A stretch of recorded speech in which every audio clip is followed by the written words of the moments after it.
take question hour. Question number 286, Shri P. Bhattacharya. माननीय मंत्री जी, Sir, the statement is laid on the माननीय मंत्री जी, Sir, the statement is laid on the table of the House, sir. First supplementary. माननीय जयराम रमेश जी, आपका सवाल। Nothing is going on record except your question. आप your question will go on record. Please put and please. माननीय जयराम जी अपने सवाल पूछे। माननीय जयराम जी, your question. मैं सबसे रिक्वेस्ट कर रहा हूं, सब लोग बैठ के please let the question hour run. Honourable Jairam Ramesh ji, please put your question. Sir, please put, please sir, please bring the house in order, sir. It's in order. Please आप बैठे अपनी तरफ से, आप ऑर्डर में हैं सारे लोग। प्लीज हाँ, question. Sir, my question is slightly technical. It has nothing to do with politics. The way we measure GDP is on a year-to-year basis. Most countries measure GDP on a quarter-to-quarter basis. Now, when you measure on a year-to-year basis, you know what we are doing today compared to 1 year ago. Whereas increasingly, it's becoming evident that we need to know what we were doing 2 months earlier, 3 months earlier, 4 months earlier. So my question is, will the government consider, in addition to reporting GDP on an annual basis, which it is doing and which has been going on for the last 70 years, whether now it will also report GDP on a quarter-to-quarter basis so that it is better internationally comparable. Thank you. And we are in a better position to judge Thank the you. impact of government. Thank you honourable Jairam Ramesh. माननीय मंत्री जी। Sir, हालांकि माननीय सांसद महोदय का प्रश्न एक सुझाव के रूप में है, मैं इसको सुझाव के रूप में भी ले सकता हूं, लेकिन मैं ये सदन के ध्यान में जरूर लाना चाहूँगा कि जब कोविड-19 पैंडेमिक हुआ तो उस समय भी पहले क्वार्टर का, क्योंकि लॉकडाउन था, बंद था, कल हम 1 साल उसका वर्ष पूरा होगा 24 मार्च को, -24.4 ग्रोथ रेट थी अप्रैल से जून तक। अगले क्वार्टर 2 की -7.7 थी।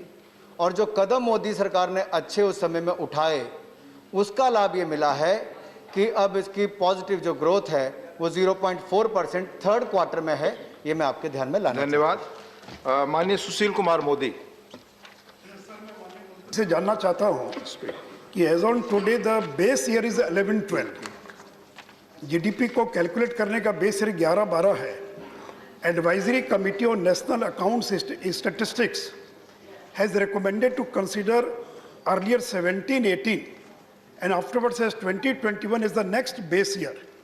मैं सरकार से आग्रह करता हूं कि हर 5 साल पर बेस ईयर को बदला जाना था, तो 11-12 के बेस ईयर को, और माननीय मंत्री राव इंद्रजीत सिंह ने पार्लियामेंट के अंदर जवाब दिया था 19 के अंदर कि we are considering to change the base year to 17-18। मैं माननीय मंत्री से आग्रह करना चाहता हूं कि बेस ईयर को बदलने के बारे में सरकार का क्या मंतव्य। धन्यवाद सर, क्योंकि माननीय मंत्री जी ने MOSPI मंत्रालय की बात की है, स्टैटिस्टिक्स एंड प्रोग्राम इम्प्लीमेंटेशन की, और उसके अलावा भी एक सुझाव इन्होंने दिया है जो सरकार के ध्यानार्थ है। सर, धन्यवाद। माननीय श्री महेश पोद्दार जी। महोदय, क्या हम मान सकते हैं कि जीएसटी के बढ़ते आंकड़े और जीडीपी के ग्रोथ इस ओर इशारा करता है कि दोनों करीब करीब साथ चलते हैं? यदि हाँ, तो पिछले कुछ महीनों में 1 लाख करोड़ से ऊपर जीएसटी कलेक्शन क्या ये बताता है कि आर्थिक गतिविधियां कोरोना की मार से उभर करके करीब करीब नॉर्मल हो गई है? सर, माननीय सांसद महोदय ने जो कहा कि जीएसटी की कलेक्शन की बात भी कही, अगर आप ई-वे बिल के आंकड़े भी देखेंगे तो उसमें भी स्पष्ट तौर पर नज़र आता है कि गतिविधियां बढ़ी। अगर ई-वे बिल के नंबर्स देखेंगे तो वो भी बढ़े हैं पिछले साल के, अगर उसी महीने के आप तुलना करेंगे तो उसमें भी बढ़ोतरी हुई है। और पिछले 5 महीने जो हैं, अक्टूबर, नवंबर, दिसंबर, जनवरी एंड फरवरी, इन 5 महीनों में जीएसटी कलेक्शन 1 लाख करोड़ से ज़्यादा हुई है। और यही कारण भी है जो तीसरी तिमाही के जीडीपी नंबर्स भी आए वो पॉजिटिव इसीलिए आए कि एक तो व्यापार पहले की तुलना से लॉकडाउन के समय में अब बेहतर चल रहा है, वापस पटरी पर आया है, और वी शेप रिकवरी की जो हम बात करते हैं वो इसमें स्पष्ट तौर पर दिखती है। और इसके पीछे कारण जो है, जो कोविड-19 के समय सरकार ने कदम उठाए, चाहे वो मॉरेटोरियम पीरियड था व्यापारियों के लिए 6 महीने तक, या आम आदमी के लिए भी सुविधा देने की बात हो, या emergency credit line guarantee scheme के माध्यम से मध्यम सूक्ष्म लघु कुटीर उद्योग या बाकी व्यवसाय करने वाले लोगों के लिए भी लगभग 3 लाख करोड़ रुपए का जो सुविधा दी गई, 20% एडिशनल वर्किंग कैपिटल की 20% अतिरिक्त कार्यशील पूंजी जो दी गई, उसका भी लाभ मिला।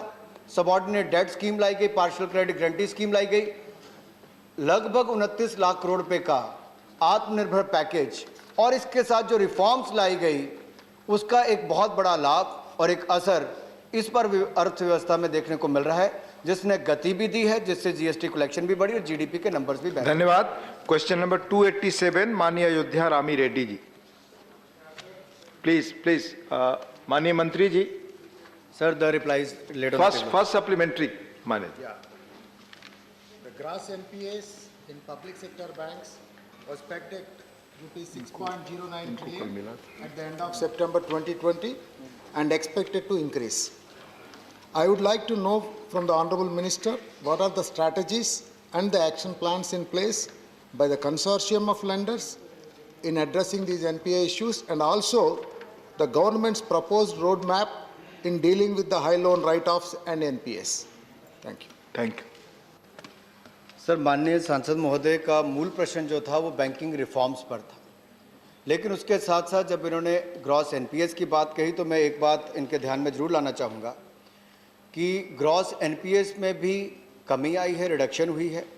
और अगर आप 2018 का आंकड़ा देखेंगे तो 8.96 लाख करोड़ जो था वो कम होकर 5.77 लाख करोड़ हुआ है दिसंबर 2020 में। और यही नहीं, जो रिकवरी है वो लगभग 2,74,000 करोड़ रुपए की हुई है। और जो ऑकरेंस ऑफ फ्रॉड्स था जिसके कारण एनपीएस भी होते थे, उसमें भी बड़ी शार्प डिक्लाइन आई है। और अगर उसका नंबर भी मैं आपको कहूँ, जो 2013-14 में 1.01% था वो अब कम होकर 0.23% हुआ है। और हमने जो इंसॉल्वेंसी बैंक्रप्सी कोड लाए, जो एक बहुत बड़ी रिफॉर्म भी थी, जिसके कारण डेटर क्रेडिटर का रिलेशनशिप बेहतर हुआ, बैंकों की रिकवरी रेट बेहतर हुई। यानी कि आज इंसॉल्वेंसी जब घोषित होती है और उसके समय अगर उसको आईबीसी के अंतर्गत लाया जाता है, उससे पहले भी लगभग 5 लाख करोड़ रुपए से ज़्यादा की रिकवरी हो पाई, तो नए कानून के कारण हो पाई है।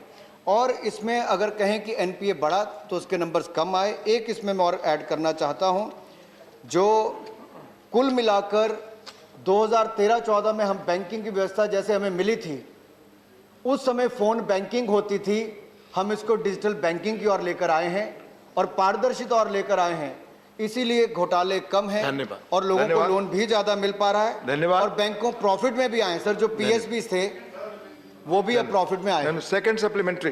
Sir, the private as well as foreign banks are not lending enough to infrastructure sector as well as priority sectors. I would like to know from the Honorable Minister what are the steps being taken to ensure that these private banks and foreign banks support these priority lending. Thank you. Thank you. Sir, एक तो आजकल में ही एक bill आएगा DFI को लेकर, आज लोकसभा में, कल राज्यसभा में भी आ सकता है। और इसकी घोषणा पहले भी बजट के समय माननीय वित्त मंत्री जी ने की थी कि डेवलपमेंट फाइनेंस इंस्टीट्यूशन की बहुत आवश्यकता देश को है, वो भी करने जा रहे हैं। 20,000 करोड़ रुपए की कैपिटल इन्फ्यूजन भी उसमें करेंगे।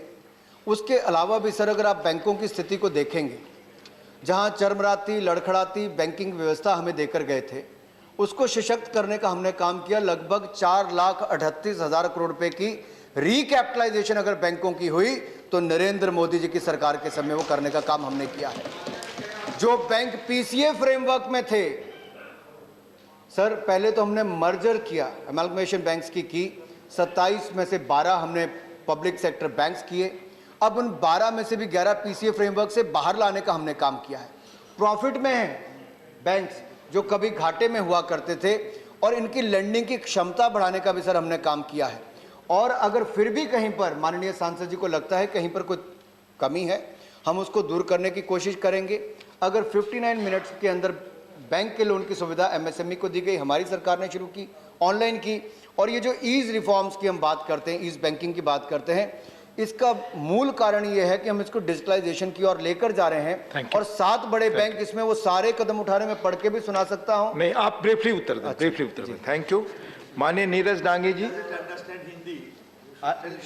आई think will get the translation. I can speak in English. जी, मैं माननीय मंत्री महोदय से ये जानना चाहता हूं कि क्या is enhanced access and service excellence 3 के अंतर्गत सरकार सार्वजनिक क्षेत्र के बैंकों के साथ निजी क्षेत्र के बैंकों को भी सम्मिलित कर लोगों को उत्कृष्ट ग्राहक सेवा का लाभ प्रदान करने पर विचार कर रही है? माननीय सांसद महोदय ने बहुत अच्छा सवाल पूछा है सर, क्योंकि सर्विस सेक्टर में जहां से भी कंपटीशन आता है, एक संस्था दूसरी को देख के उसे बेहतर प्रोडक्ट देने का प्रयास करती है, और जितना ज़्यादा कंपटीशन होता है उसका ज़्यादा लाभ कंज्यूमर को मिलता है। तो जहां public sector banks digital banking की ओर ज़्यादा बढ़ेंगे, फिनटेक स्पेस ज़्यादा इस्तेमाल की जाएगी, और इसके कारण सर वहाँ पर आज के समय में क्या है, प्राइवेट सेक्टर हो सकता है कुछ ऐसे प्रोडक्ट्स पहले लाते हैं, लेकिन हमारे यहाँ पर भी एसबीआई ने योनो की अगर आप बात करें तो बहुत एग्रेसिवली उस पर काम किया है। बैंक ऑफ बड़ौदा ने उसी तर्ज पे आगे जाने का काम किया है। हमने 12 में से 7 पब्लिक सेक्टर बैंक जो हैं उनको प्राथमिकता के तौर पर इस पर ला रहे हैं। इसके अलावा 12 के 12 बैंकों के लिए एक अलग से सूची तय की है कि उनको कम से कम क्या करना है ताकि वो भी डिजिटल लैंडिंग की ओर आगे बढ़ सकें। इसमें कंपटीशन बढ़ेगा मार्केट में, और दोनों प्राइवेट सेक्टर पब्लिक सेक्टर दोनों का ही लाभ अल्टीमेटली कंज्यूमर को मिलेगा। धन्यवाद। माननीय वी विजयसाई रेड्डी।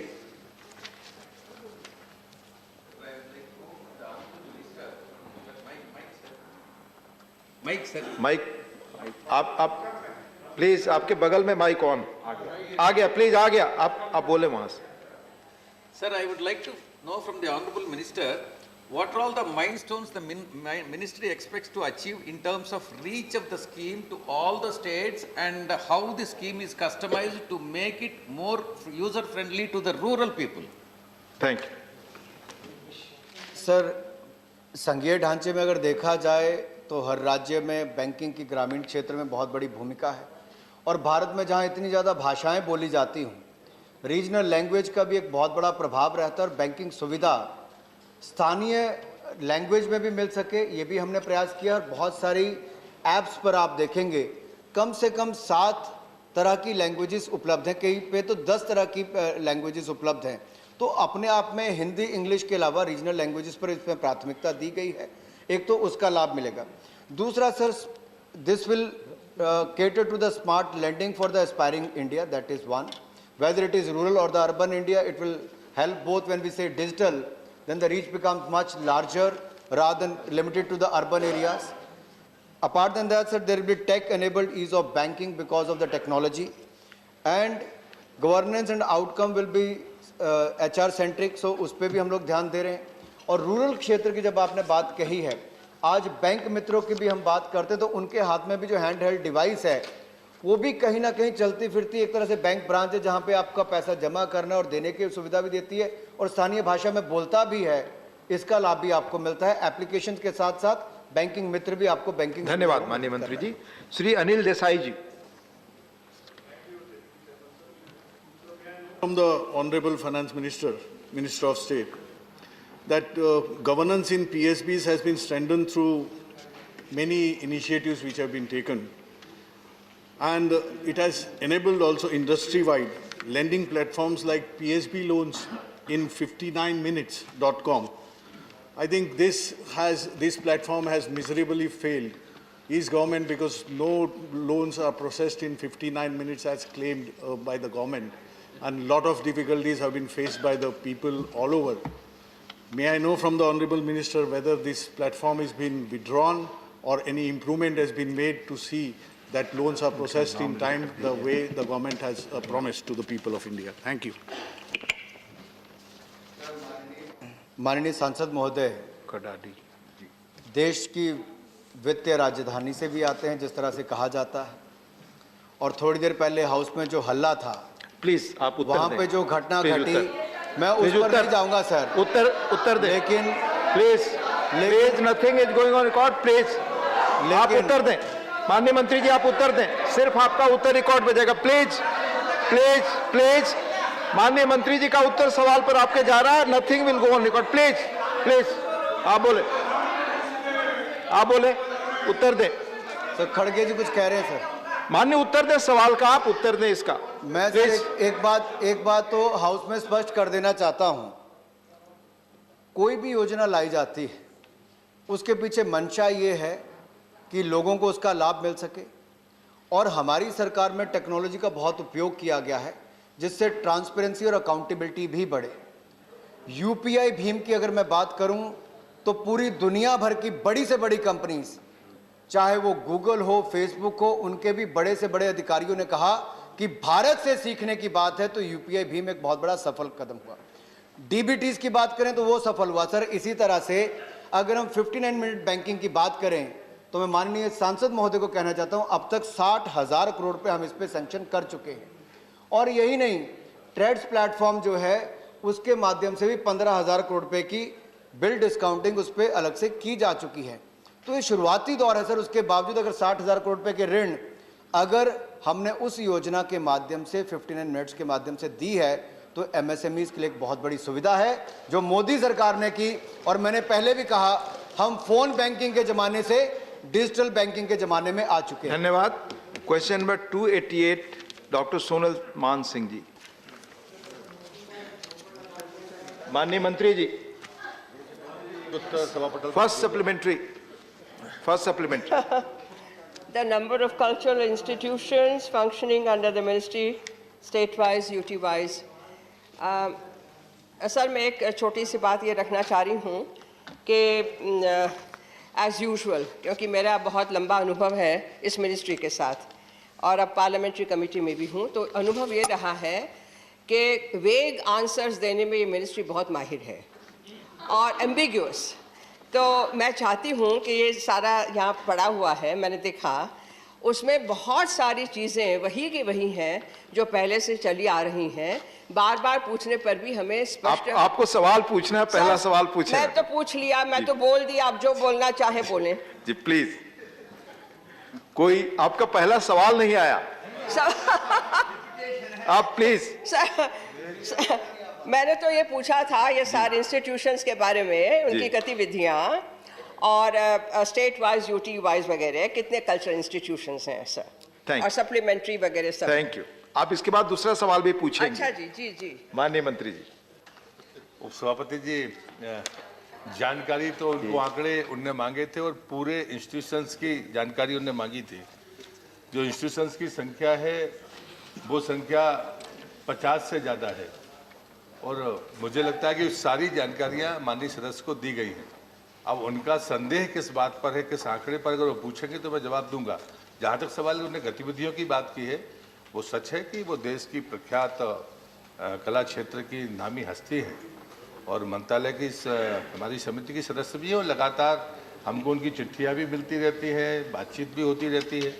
लेकिन ये कहना कि मंत्रालय आंकड़े गलत देता है, मुझे लगता है कि मैं इससे सहमत नहीं हूँ। उनको भी शायद इस पर सुधार करना चाहिए। लेकिन मैं उनको कहूँगा कि जैसे पेंशन, आर्टिस्ट की पेंशन ही एक बड़ी समस्या रही है जो पिछले 2 वर्षों से थी और कोरोना के बीच में, लेकिन बगैर उसके बाकायदा वो पेंशन पहुँचाई गई। फिर एक हमारे यहाँ गुरु शिष्य परंपरा की एक राशि होती है, वो भी दी गई। लेकिन कुछ नियमों को लेकर कलाकारों के मन में मतभेद था। अब उनको लगता था कि प्रधानमंत्री जी का मानना यह है कि सब कुछ ऑनलाइन होना चाहिए, लेकिन कला के क्षेत्र में जो सीनियर्स हमारे आर्टिस्ट हैं उनको लगता है कि नहीं, ऐसा नहीं हो पाएगा, लोग अनुशासन में नहीं रहेंगे जो उनके शिष्य हैं। ऐसी कुछ छोटी मोटी चीज़ें हो सकती हैं, उससे ये कहना कि ये गलत जानकारी है, मुझे लगता है ये ठीक नहीं। धन्यवाद। दूसरा सवाल। सर मैंने आंकड़ा तो ये शब्द मेंशन ही नहीं किया था। मेरा माननीय मंत्री जी से सर आपके द्वारा ये अनुरोध है, मैं आपको 2-3 उदाहरण जल्दी से देना चाहूंगी। सवाल पूछ रहे जी, अनुरोध जी, सवाल वही है मेरे सारे, तो उसको मैं छोटे में स्पष्ट रीते कहना चाह रही हूँ कि उन्होंने गुरु शिष्य परंपरा के बारे में यहाँ उठाया जो मेरे में नहीं था। अच्छा हुआ उन्होंने कहा कि सर डायरेक्ट बैंक ट्रांसफ़र छोटे कलाकारों को करना जो एक गुरु शिष्य परंपरा के तहत हमारे ऑर्गेनाइजेशंस में रहते हैं, कब कोई छू हो जाता है, शादी कर लेता है, ट्रांसफ़र हो जाता है, छोड़ देता है, सरकार उनको डायरेक्टली देती रहे, जबकि गुरु से भी वो लेते हैं और वो वापस नहीं आते हैं, न पैसा वापस आता है। ऐसा कलाकार को वैसे ही कुछ नहीं मिल रहा है। पूरे पैंडेमिक के दरमियान कैसे हम लोगों ने दिन आप काटे सुझाव दे रही हैं माननीय सर, तो मैं तो मैडम, सवाल, प्लीज। मेरा सवाल तो यही रहेगा कि जैसे आपकी एकेडमीज हैं, संगीत नाटक, सर एक ही है देश में जो परफॉर्मिंग आर्ट्स के लिए ये संस्था बनी 1953-54 में। सर उसका रत्न अवार्ड जो सबसे श्रेष्ठ माना जाता है, कुछ चुनिंदा, तो वो 219 में जाहिर हुआ, आज तक वो रत्न अवार्ड दिया नहीं गया, इवन ऑनलाइन। दूसरी बात सर कि जो एक ही सवाल, अच्छा सर, ओके, प्लीज माननीय मंत्री, अवार्ड की बात नहीं है सर, बहुत सारी बातें हैं, प्लीज जी, बहुत सारी बातें हैं। सिर्फ आपको 2 सवाल ही पूछने का इसमें। अरे सभापति जी, मैं माननीय सदस्य ने कई बार पत्र भी इस बारे में लिखे हैं। मैं उनसे बड़ी विनम्रता के साथ कहना चाहता हूं कि पेंडेमिक में हमने जो भी कलाकारों ने अगर जो भी गतिविधियां की, पहले फिजिकल प्रेजेंस की ज़रूरत पड़ती थी, लेकिन अगर किसी ने अपने कमरे में भी करने के बाद अगर कोई सामने देखने वाला नहीं है और उसने सोशल मीडिया पर जानकारी दी है तो हमने उसको यूसी मानकर उसको पैसा दिया है। मुझे लगता है कि कई बार जानकारियों का अभाव भी तकलीफ देता है। हमारा जो राष्ट्रीय संस्कृति महोत्सव है, पेंडेमिक के कारण वो लेट हुआ, लेकिन मुझे कहने में, सदन को बताने में गर्व है कि हमने बंगाल तय किया था 1.5 साल पहले। जबलपुर, मध्य प्रदेश और बंगाल 2 पेयर स्टेट थे, लेकिन पेंडेमिक के कारण नहीं कर पाए। लेकिन अभी कूच बिहार में, दार्जिलिंग में, मुर्शिदाबाद में, उसी बीच में चुनाव की घोषणा हुई तो कोई बाकी नहीं गए, लेकिन कलाकार गए और वो फिजिकल तरीके से बाकायदा हुआ और उसमें पर्याप्त मात्रा में संख्या रही है। गतिविधियाँ जो ऑनलाइन हो सकती थी वो ऑनलाइन हुई, जो फिजिकली हम कर सकते थे पूरी सावधानी के साथ में हमने उनको किया है। तो ऐसा नहीं गतिविधियाँ रुकी हैं, लेकिन अगर कोई माननीय सदस्य के मन में ऐसी बात है तो वो कह सकती है, हम उसका जवाब देंगे। धन्यवाद। माननीय एल हनुमंतैया जी, प्लीज। नहीं, दो हो गया, please sir, please. My question is, please, जो प्रोविजन है उन्होंने बताया, वो 2 सवाल पूछ ली madam, please nothing will go. Mister Hanumanthaiah, please, mister Hanumanthaiah, there are some system and procedure, माननीय madam, please, mister Hanumanthaiah, please. my question is, under the culture ministry, many organizations, cultural organizations are working. Some are working under autonomy. Sir, these institutions, which are called autonomous institutions, are not following the constitutional obligations in many of the organizations. So, I wanted to ask the minister, I have already brought some of the cases to the minister also. My question is there any mechanism to find out or review these autonomous bodies, whether they are following the constitutional obligations or not? If not, what is the action going to be taken? Thank you. माननीय उपसभापति जी, संस्कृति मंत्रालय में 35 ऐसी संस्थाएं हैं जो स्वायत्त संस्थाओं के रूप में आती है, और जो माननीय सदस्य ने मुझे पत्र दिया है वो साहित्य अकादमी को लेकर है। और साहित्य अकादमी का जो कार्यशैली है वो कार्यशैली उसका अपना बना हुआ एक सेटअप है, और उसके कारण से कुछ शिकायतें पहले से भी आई हैं जो प्रशासनिक प्रमोशंस को लेकर है। माननीय सदस्य ने भी एक पुराने जो सेक्रेटरी हैं उनके पेंशन्स के प्रभाव को लेकर मुझे पत्र दिया है, मैंने उसकी जानकारियां मांगी है और मैंने माननीय सदस्य को बताया भी था कि उसका हम जल्द समाधान करेंगे। और अगर किसी की तरफ से कोई दुराग्रह हुआ है, हालांकि हम सीधे हस्तक्षेप नहीं करते हैं क्योंकि उनके बोर्ड ने किया है, वो मंत्रालय तक आया ही नहीं, ये मैंने माननीय सदस्य को बताया भी। धन्यवाद। माननीय ज्योतिरादित्य सिंधिया जी। धन्यवाद उपसभापति महोदय। पहले तो मैं मंत्री जी को धन्यवाद अर्पित करना चाहता हूं कि बड़े विस्तृत तरीके से उन्होंने उत्तर दिया है। पर प्रश्न नंबर 2 पर, जहां तक पुरातत्व विभाग का प्रश्न है, जो बजट दिया गया है वहां करीब 924 से 1000 करोड़ प्रति वर्ष, लेकिन जो रिलीज अमाउंट दिया गया है केवल 2 करोड़ 70 लाख और 5 करोड़ तक। इसका कारण क्या है? और उसी के साथ पुरातत्व विभाग बहुत अहम कार्य करता है हमारे देश की संस्कृति को उजागर करने के लिए। अभी कॉस्ट सेंटर के रूप में तय किया जाता है, क्या उनको आप स्वतंत्रता देंगे टिकट के प्राइस को तय करने के लिए, ताकि वो कॉस्ट सेंटर से एक प्रॉफिट सेंटर में अपने धन्यवाद माननीय सिंधिया जी। आपका दूसरा सवाल है ये, पहले सवाल का आप उत्तर दें। मैं माननीय सदस्य का धन्यवाद करता हूं और मैं 2 बातें और ध्यान में लाना चाहता हूं कि एएसआई ने इस बीच में बड़े परिवर्तन किए हैं। जहाँ पर भी हमारा लाइट या लाइट एंड साउंड है, उनको हमने रात को 9 बजे तक खोलने का फैसला किया है। और अगर डिस्ट्रिक्ट एडमिनिस्ट्रेशन तैयार होगा तो हम उसको रात को 10 बजे तक खोलेंगे।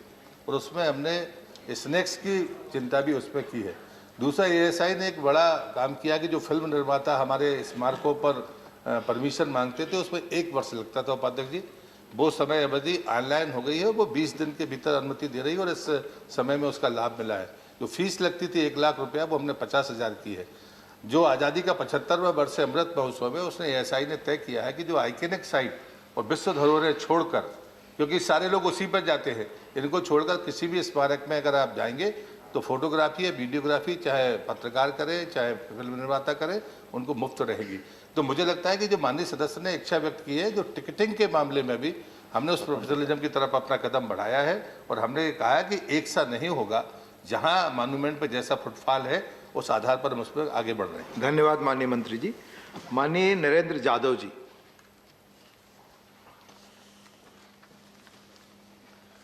Thank you, Deputy Chairman, sir. Sir, most museums in our country are said to be no better than godowns. A high-powered committee had recently recommended development of 5 iconic museums of international standards. However, in the financial year 21-22, the budgetary expenditure for the ministry has been pruned down. Sir, my supplementary question is, has the government taken any steps to work out a financing model which would enable museums to cover their operational costs through their own revenue generation efforts? Thank you. नहीं उपाध्यक्ष जी, मुझे लगता है कि माननीय सदस्य ने जो कहा है, मैं इस बात से सहमत नहीं हूँ। शायद सदन भी सहमत नहीं होगा, देश भी सहमत नहीं होगा। हमारा नेशनल म्यूजियम और इंडियन म्यूजियम कलकत्ता हो, चाहे एग्मोर म्यूजियम हमारा तमिलनाडु हो, हमारे पास में सामान इतना ज़्यादा है कि हम 7% से ज़्यादा का डिस्प्ले नहीं कर पाते हैं।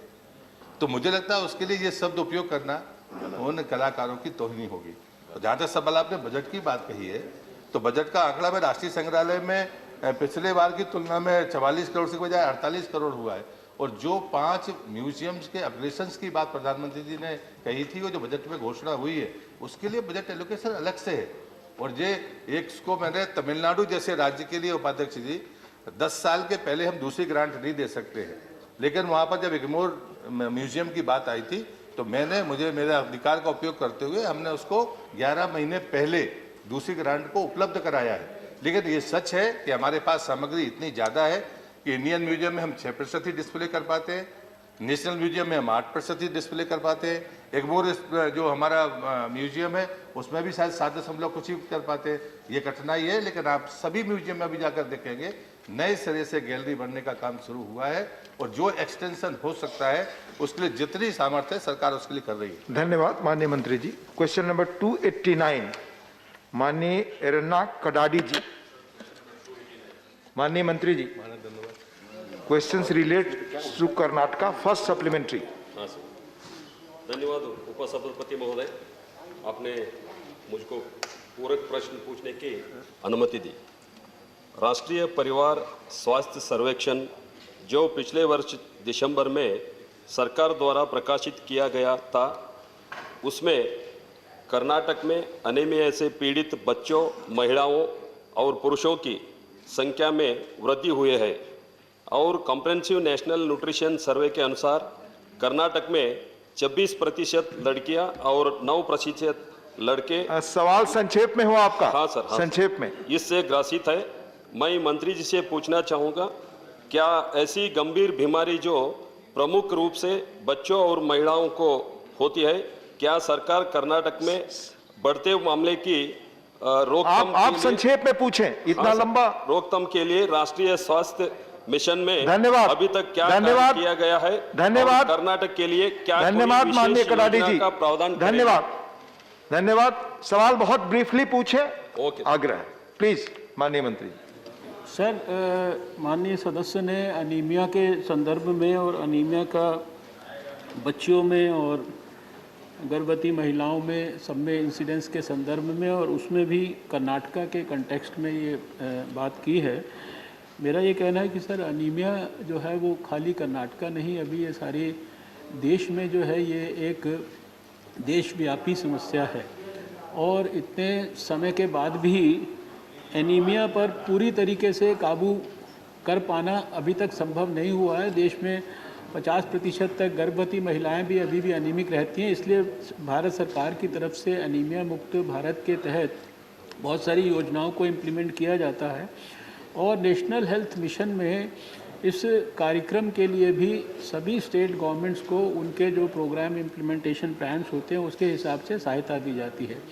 कर्नाटका को भी जो जैसा माननीय सदस्य ने पूछा था, जो विभिन्न स्कीम, प्लीज बैठ करके आवाज़ न करें, विभिन्न स्कीम्स के तहत जो उनको पैसा दिया गया है और उसका जो यूटिलाइजेशन है उसको डिटेल में हमने इसके उत्तर के अंदर दिया है और हमारी जानकारी के हिसाब से कर्नाटका ने लगभग 100% जो है पैसे का यूटिलाइजेशन पिछले 3 सालों में किया है, जैसा कि उन्होंने हमसे पूछा था। और ये इस स्कीम के संदर्भ में भी और दूसरे स्कीम के संदर्भ में भी हम देश को नेशनल हेल्थ मिशन के माध्यम से पूरा सपोर्ट करते हैं। धन्यवाद। दूसरा सप्लीमेंट्री बहुत ब्रीफली पूछे। हाँ, माननीय कडाडी जी। सरकार की नीति है कि एक सर्कल में एक मदर एंड चाइल्ड हॉस्पिटल की स्थापना होगी। सवाल मंत्री से सवाल पूछे, अदरवाइज मैं दूसरे को बुलाऊंगा। कि राष्ट्रीय मिशन में सरकार ने मेरे जिला बेलगावी में कितने मदर चाइल्ड हॉस्पिटल की स्थापना की है? धन्यवाद। और धन्यवाद, आपका सवाल हो गया। दूसरा हो गया please.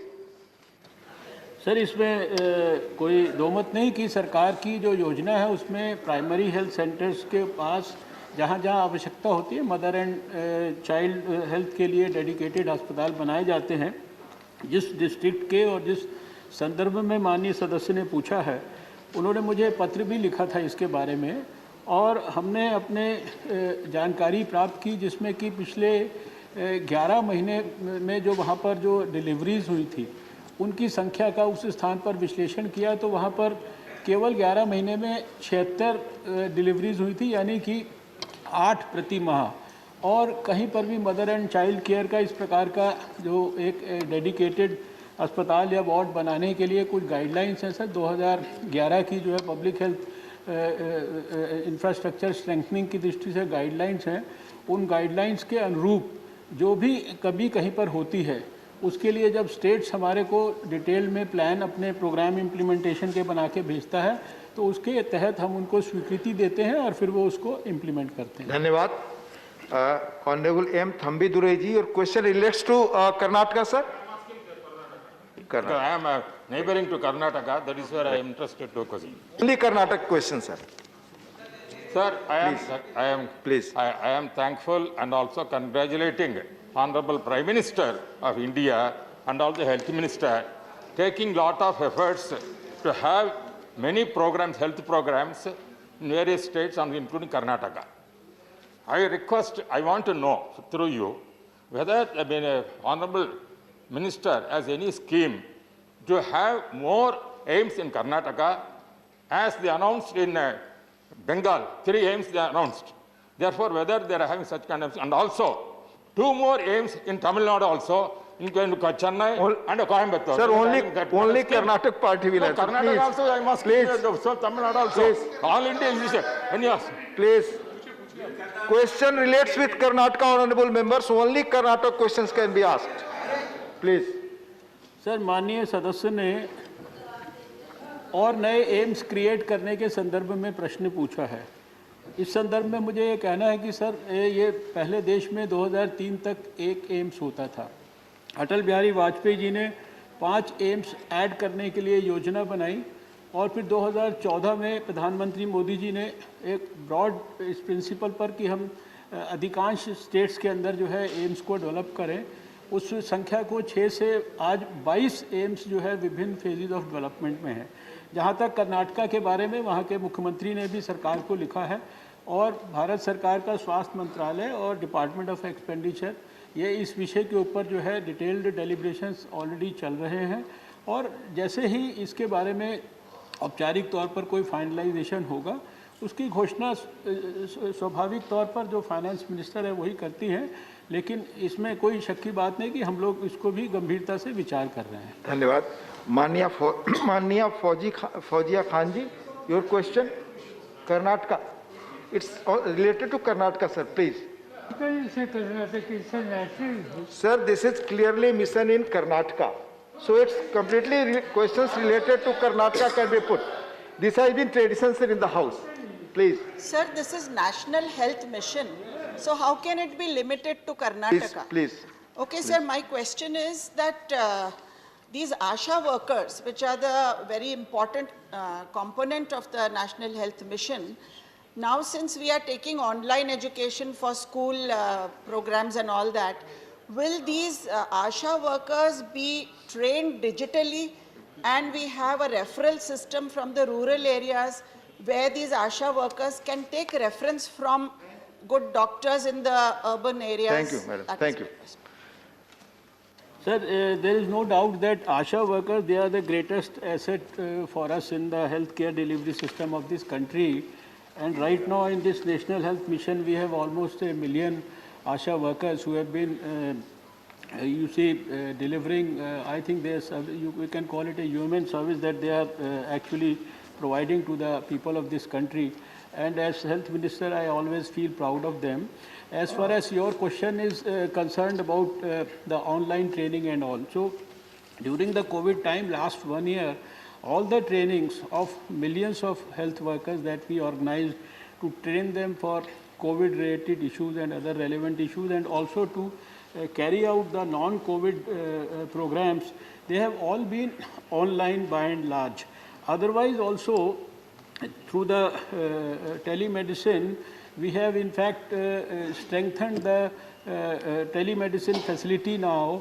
The telemedicine guidelines have also been issued, and by now, even in the remotest part of the country, an average person can have access to a teleconsultation from the highest person in the medical college.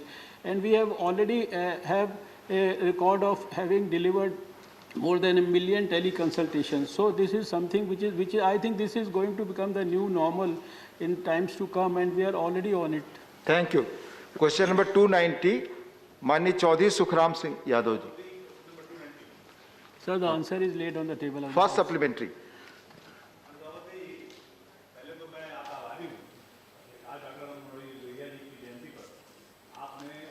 Ramgopal ji के साथ संबंध साहब ने सवाल हम लोगों ने सजा सुबह अर्पित किए। सवाल। माननीय सभापति जी, ये ऐसा विषय है जो पूरे विश्व में इसमें व्याप्त है।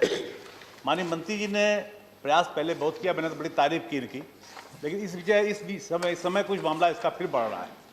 हम चाहेंगे उसमें विशेष कार्रवाई, कठोर कदम उठाए जाने चाहिए ताकि इस मामले को फैलने न रोक सकें। मेरा प्रश्न है कि केंद्र सरकार द्वारा क्या ऐसी कोई व्यवस्थाएं की गई हैं ताकि प्रदेश की सरकारों को निर्देश दिए जाएं कि अपने अपने क्षेत्रों में वैक्सीन का नियमित उपयोग कब तक करा लेंगे? इसको निर्देश दिए जाएं। हर स्तर पर स्टेट गवर्नमेंट्स के साथ लगातार पूरे कोविड के दौरान, इंक्लूडिंग अब जब वैक्सीनेशन दिया जा रहा है, ये कोऑर्डिनेशन करती है। और इसका जो हाईएस्ट एग्जाम्पल है वो प्रधानमंत्री जी का सभी मुख्यमंत्रियों के साथ लगातार संवाद, जिसमें कि अभी उन्होंने 10 दिन पहले भी जो है चीफ मिनिस्टर्स के साथ संवाद किया, और उसमें कोविड के बढ़ते हुए मामले और इसके साथ साथ जो वैक्सीनेशन की प्रक्रिया को कैसे एक जन आंदोलन के रूप में विकसित किया जाए, ये विषय रहा है। जहाँ तक स्टेट गवर्नमेंट्स को सपोर्ट करने का प्रश्न है, पूरे देश की सभी सरकारों को भारत सरकार वैक्सीन उपलब्ध करा रही है। देश में 50,000 से ज़्यादा अस्पतालों में, जिसमें सरकारी और प्राइवेट अस्पताल शामिल हैं, उनमें स्टेट गवर्नमेंट्स के माध्यम से वैक्सीन भेजी जाती है। जो प्रायोरिटी ग्रुप्स के अंदर जो भी लोग आते हैं वो सरकारी अस्पताल में जाकर निःशुल्क वैक्सीन ले सकते हैं, और प्राइवेट अस्पताल में एक जो कैप्ड प्राइस है 250 रुपया, उस 250 रुपये को खर्च करके जो है वो वैक्सीन ले सकते हैं। और हम लगातार हमारे ऑफिसर लेवल पर स्टेट गवर्नमेंट के हेल्थ सेक्रेटरीज़ के साथ, चीफ सेक्रेटरीज़ के साथ इस विषय को इसमें जो भी किसी भी प्रकार से और ज़्यादा गाइडलाइंस की दृष्टि से स्ट्रेंथनिंग करनी है या जो भी हमारे को कहीं पर भी कोई गैप्स नज़र आते हैं उसको जो है समाप्त करना है, तो भारत सरकार लगातार जो है स्टेट गवर्नमेंट्स के टच में रहती है, उनसे भी हम फीडबैक लेते हैं। और हमारा जो इसको नेशनल एक्सपर्ट ग्रुप है वैक्सीन एडमिनिस्ट्रेशन का, जिसमें जहां एक तरफ एक्सपर्ट्स हैं, नीति आयोग के चेयरमैन हैं, हमारे ये नीति आयोग के मेंबर डॉक्टर वीके पॉल हैं, हमारे हेल्थ सेक्रेटरी हैं, उसके साथ साथ इसमें रीजन वाइज 5 स्टेट गवर्नमेंट्स के रिप्रेजेंटेटिव्स भी हैं, तो वहाँ से भी उनसे भी हम लोग फीडबैक लेके नैगवैक में जो वैक्सीन एडमिनिस्ट्रेशन की पॉलिसी को समय समय पर इम्प्रूव करते हैं, मॉडिफाई करते हैं। धन्यवाद माननीय मंत्री, धन्यवाद। दूसरा सप्लीमेंट। पूरे देश में बहुत बड़े बड़े अस्पताल हैं और उन अस्पतालों को फ्री में ज़मीन मिलती है राज्य सरकारों से, बहुत सस्ते दामों में मिलती है, लेकिन वो ऐसे अस्पताल हुआ करते हैं, दिल्ली में बहुत बड़े बड़े अस्पताल हैं, ऐसे लोग गरीबों की मदद बिल्कुल नहीं करते। क्या माननीय मंत्री जी ने ऐसे कोई निर्देश दिए हैं कि इस जो हमारा कोरोना पीरियड है, इस पीरियड में ऐसी कोई व्यवस्था इन मरीजों को निःशुल्क करने का काम करेंगे ऐसे अस्पताल? धन्यवाद। जो अस्पतालों को ज़मीन मिलती है, आप जानते हैं कि जो हेल्थ है वो स्टेट सब्जेक्ट है, और उसके लिए जब ज़मीन उनको उपलब्ध की जाती है तो स्टेट गवर्नमेंट जो भी कोई ज़मीन देने वाली अथॉरिटीज़ हैं उनके और उनके बीच में कोई एग्रीमेंट होता है, और उस एग्रीमेंट के तहत उनको निःशुल्क ओपीडी और आईपीडी की जो इंडोर की सर्विसेज हैं वो डिलीवर भी करनी होती हैं, और उसको मॉनिटरिंग करके एक्शन लेने की जो प्रक्रिया वो भी उनके तहत आती है। जहाँ तक भारत सरकार का प्रश्न है, हमने जिस समय ये कोविड शुरू हुआ था उस दौरान भी जो है प्राइवेट अस्पताल जो बड़े बड़े उनके साथ वीडियो कॉन्फ्रेंसिंग करके लगातार संपर्क रखा, वैक्सीनेशन के काम में उनको इन्वॉल्व करने के लिए भी संपर्क रखा, और स्टेट गवर्नमेंट्स को भी लगातार हम लोग जो है इस बारे में डायरेक्शन देते रहते हैं कि आप वो प्राइसिंग इत्यादि के इश्यूज़ पर उनके ऊपर निगरानी रखें। और जिस समय कैपिंग करने की ज़रूरत पड़ी, यहाँ पर हम लोगों ने भारत सरकार में यहाँ पर मीटिंग की गई थी होम मिनिस्टर के यहाँ पर सब लोगों के साथ मिलके, जिसमें कि जो एडमिशन्स के लिए कोविड के दौरान जो उनके हॉस्पिटल एडमिशन्स के चार्जेस इत्यादि हैं उनको भी जो है एक लेवल तक कैप किया गया था। तो हम लोग इस विषय को भी स्टेट गवर्नमेंट्स के साथ भी और दूसरी तरफ जो है जो प्राइवेट हॉस्पिटल्स हैं और उनके संबंधित जो एसोसिएशन माननीय मंत्री जी काइंडली ब्रीफली, थैंक यू। मेरा आग्रह होगा सवाल पूछने वाले माननीय सदस्यों और माननीय मंत्रियों से, हम चौथे पांचवें सवाल पे चल रहे हैं, अधिक से अधिक सदस्यों को सवाल पूछने का मौका दें। डॉक्टर भागवत कराट जी। माननीय उपसभापति महोदय, माननीय मंत्री जी से मेरा एक क्वेश्चन है। अभी सेकंड स्टेज ऑफ वैक्सीनेशन चल रहा है, 60 और 45 प्लस मॉर्बिड पेशेंट को वैक्सीन दे रहे हैं। महाराष्ट्र में केसेस बहुत बढ़ रहे हैं, तो इन महाराष्ट्र स्टेट में वो वैक्सीनेशन ज़्यादा बढ़ाने के लिए मांग किया है हमारे हेल्थ मिनिस्टर ने, तो वो सरसकट आप परमिशन दे देना, ये मेरा रिक्वेस्ट है। क्या धन्यवाद। केंद्र का क्या नियोजन है? माननीय मंत्री जी। सर, इसके संदर्भ में हमारा ये कहना है कि इंक्लूडिंग महाराष्ट्र सभी जगह पर पर्याप्त वैक्सीन, जो वैक्सीन जितनी उनको लगानी, जितनी हमने दी, जितनी लगानी थी और उसके बदले जितनी अभी लगाई, उस रेशो को अध्ययन करने के हिसाब से आने वाले भविष्य के लिए पर्याप्त वैक्सीन स्टेट्स को दी गई हैं। कहीं पर वैक्सीन की शॉर्टेज नहीं है, और आने वाले समय में भी जिस स्तर तक भी जो है वैक्सीनेशन के कवरेज को वो इम्प्रूव करते हैं, उस स्तर तक जो है भारत सरकार उनको मदद करने के लिए पूरी कमिटमेंट के साथ उस काम को करेगी।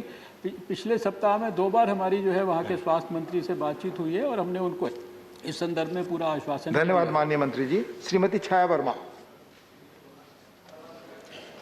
सर, आपके माध्यम से मंत्री जी से मेरा सीधा सवाल है।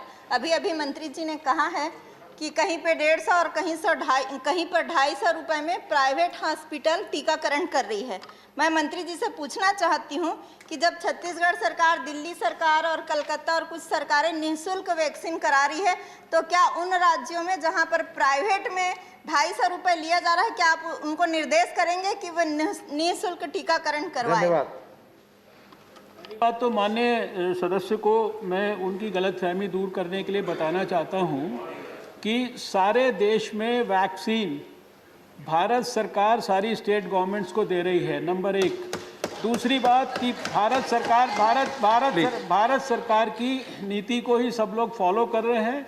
सरकारी अस्पतालों के अंदर वैक्सीन फ्री दी जा रही है।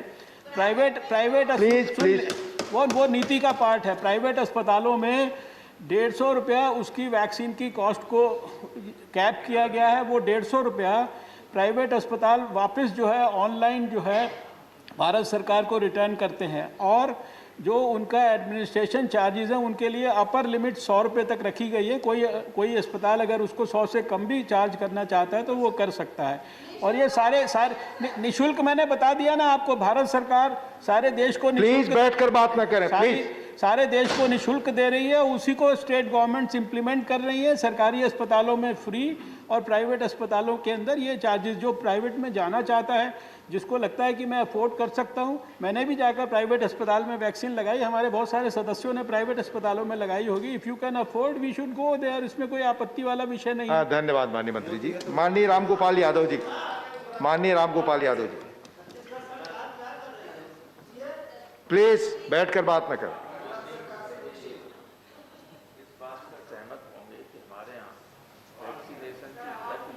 सर माइक नहीं चल रहा सर। माइक ऑन है।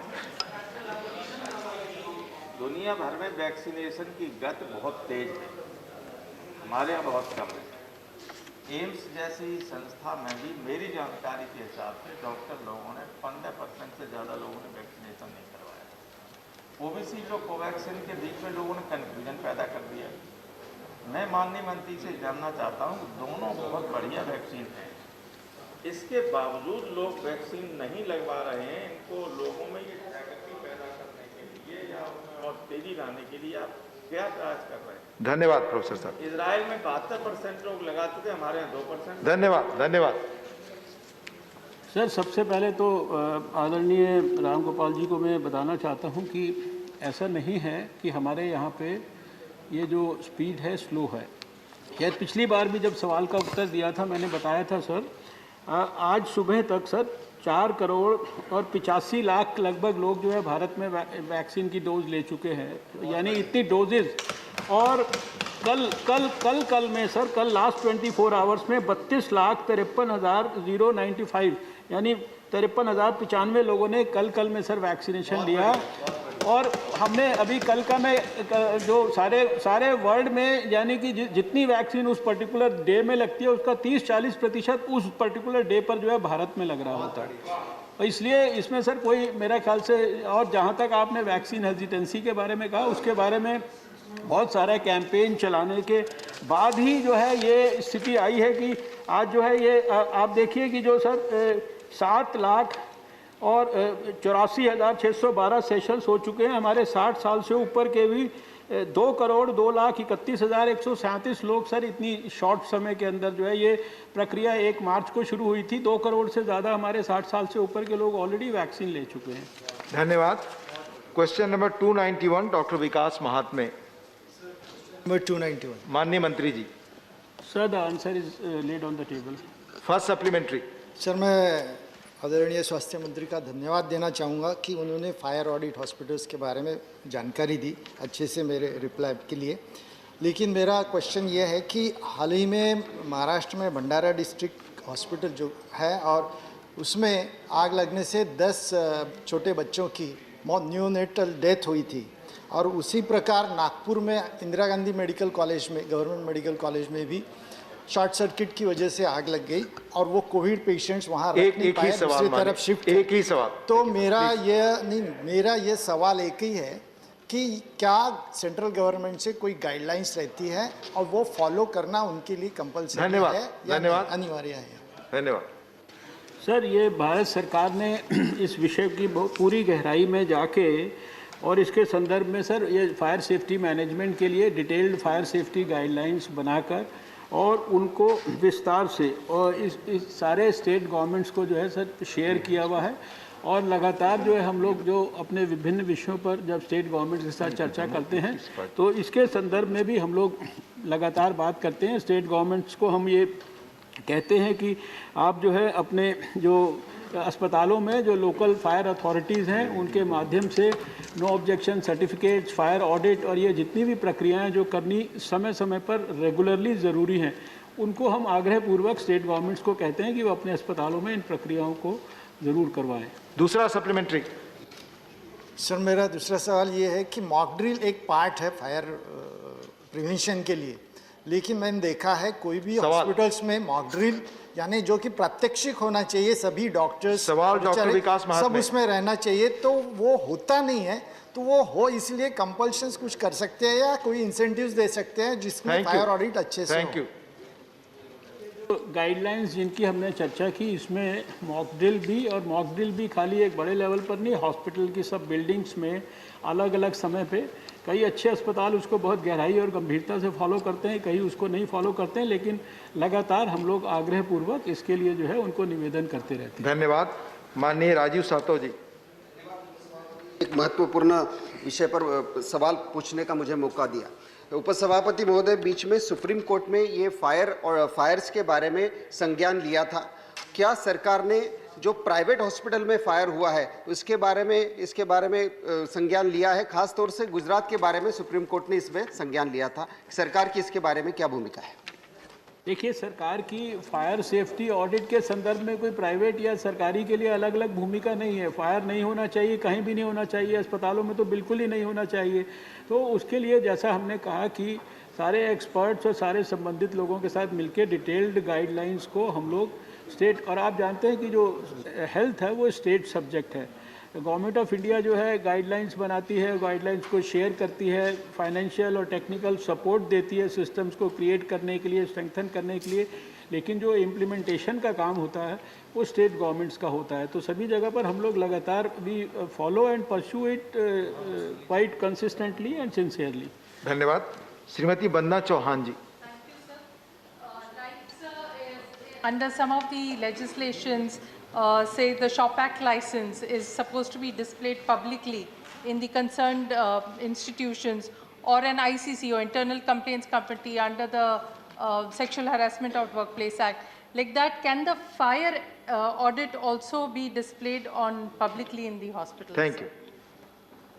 ये चीज़ें जो है वो डिटेल में गाइडलाइंस में भी होती हैं, और हम लोग ये भी परस्यू करते हैं कि आप रेगुलरली जो फायर सेफ्टी के फायर डिपार्टमेंट्स हैं उनके साथ आप रेगुलरली अस्पतालों को हम कहते हैं कि वो नो ऑब्जेक्शंस लेते रहें, जिनके नो ऑब्जेक्शंस एक्सपायर हो गए हैं उनको वो रिन्यू कराते रहें। This we keep pursuing. Ultimately this is something which has to be done at the hospital level, but our purpose is to give them regular guidelines and monitor and follow the things. Thank you. Professor Manoj Kumar Jha.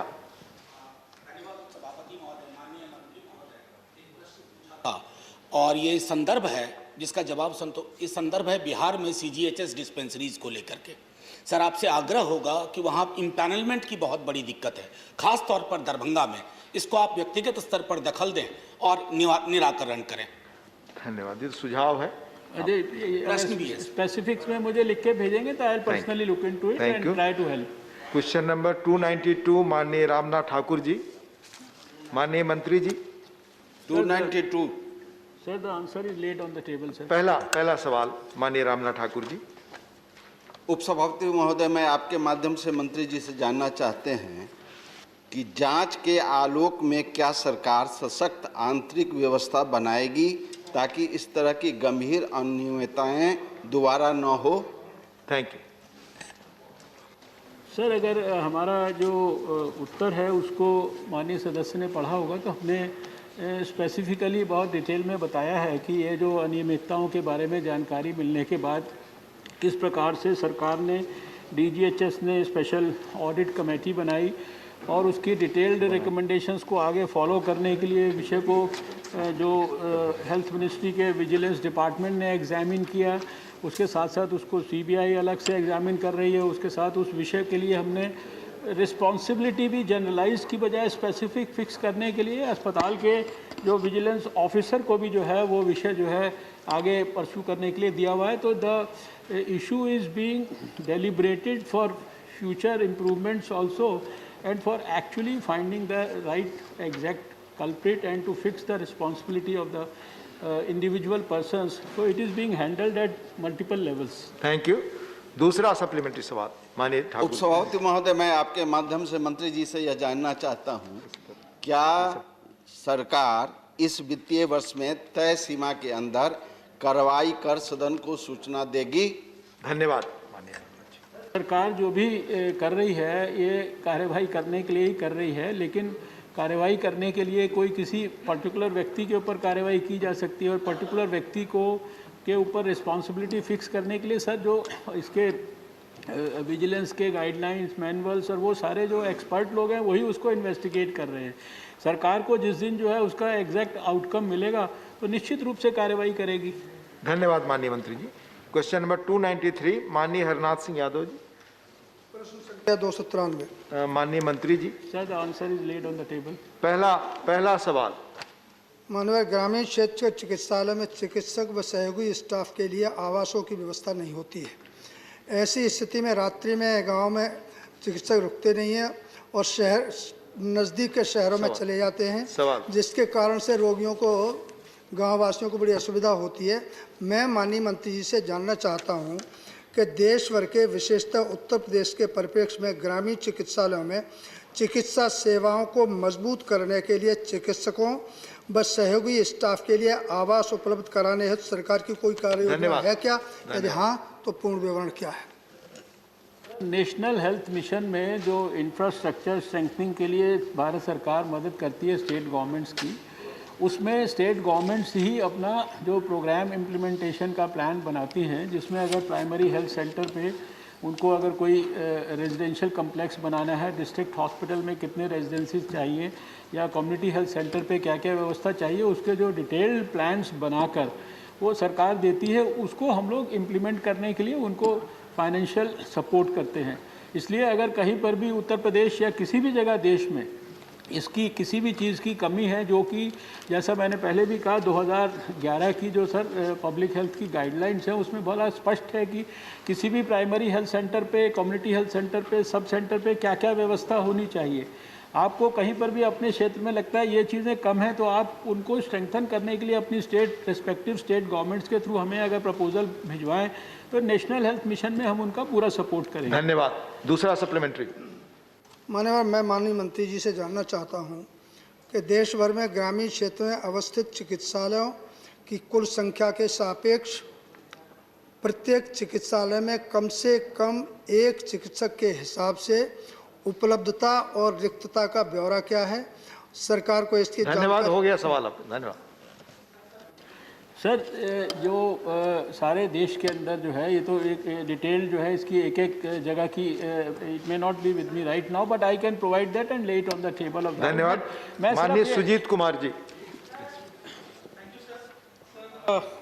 In his reply, Honorable Minister said that the government is taking steps to meet the standards of public health centers, PHCs, CHCs in rural India. So my question to Honorable Minister is, what percentage of sub-centers, PHCs and CHCs have already met the standard as prescribed by the Indian Public Health Thank you, Mr. Sri. Thank you. Dynamic process, and as I have said that the health is a state subject. The state governments actually review their own situation, and every year they improve their plans, they develop their plans, they give their plans to us, and on the basis of those plans, but we are very proactively helping the state governments to strengthen all these activities all over the country.